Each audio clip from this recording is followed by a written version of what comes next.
अर्जुन घर के छोटे दरवाजे को जल्दी से बंद करता है। सांसें तेज चल रही हैं। वो अंदर घुसते ही अपनी माँ को आवाज देता है, माँ। कोई जवाब नहीं। पूरे घर में सन्नाटा है। बाहर किसी औरत के चीखने की आवाज गूंजती है, दरवाजा खोलो, दरवाजा खोलो। अर्जुन की रगों में सिहरन दौड़ जाती है।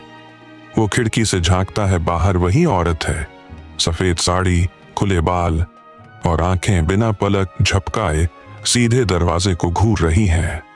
अर्जुन पीछे हटता है और तभी उसकी आंखें छोटे कमरे की तरफ जाती हैं, जहां दीवार पर एक पुराना कैलेंडर टंगा है। उसमें तारीख पर काले रंग से कुछ लिखा है, 13 दिन बाकी हैं। अर्जुन समझ नहीं पाता। तभी दरवाजे पर हल्की सी दस्तक होती है, फिर थोड़ा जोर से, फिर और जोर से। एक ही पल में दरवाजा अपने आप खुल जाता है। वो औरत अब अंदर है, लेकिन अर्जुन को कुछ नहीं दिखता। वो बस खड़ा है और अचानक किसी ने उसकी गर्दन को छुआ। वो पलटता है, पीछे कोई नहीं, लेकिन गले पर एक अजीब सा निशान बन गया है। सांसें रुक जाती हैं। अर्जुन बेहोश हो जाता है। सुबह होती है। अर्जुन जमीन पर पड़ा है। आंखें खुलती हैं।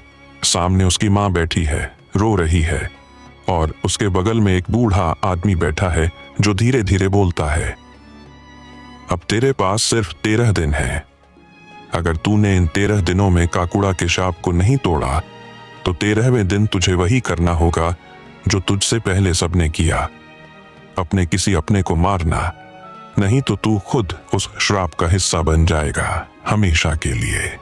अर्जुन, लेकिन ये सब हो क्या रहा है मेरे साथ? बूढ़ा आदमी, जिस औरत को तुमने दरवाजा नहीं खोला वो सिर्फ आत्मा नहीं है बेटा, वो तेरा भाग्य बदलने आई थी।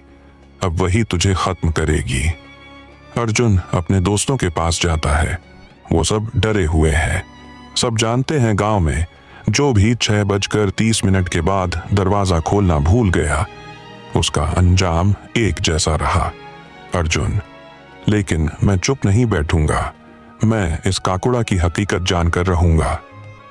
रोहित, तो सबसे पहले उस जगह चलते हैं जहां पहली बार ये औरत मरी थी।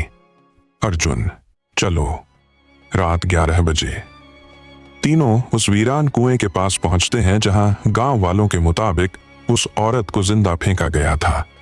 चारों ओर अजीब सन्नाटा। कुएं से हल्की सी सिसकी आती है। फिर एक औरत की आवाज, 13 दिन, 13 मौतें, तेरा भाग्य अब मेरा। अर्जुन पीछे मुड़ता है, वहां कोई नहीं, लेकिन उसके पीछे खड़ा रोहित अब बोल नहीं पा रहा। उसकी आंखें फटी हुई हैं और उसकी गर्दन से खून बह रहा है। कहीं दूर घंटियों की आवाज आती है और कोई फुसफुसाता है, अब सिर्फ 12 दिन बचे हैं।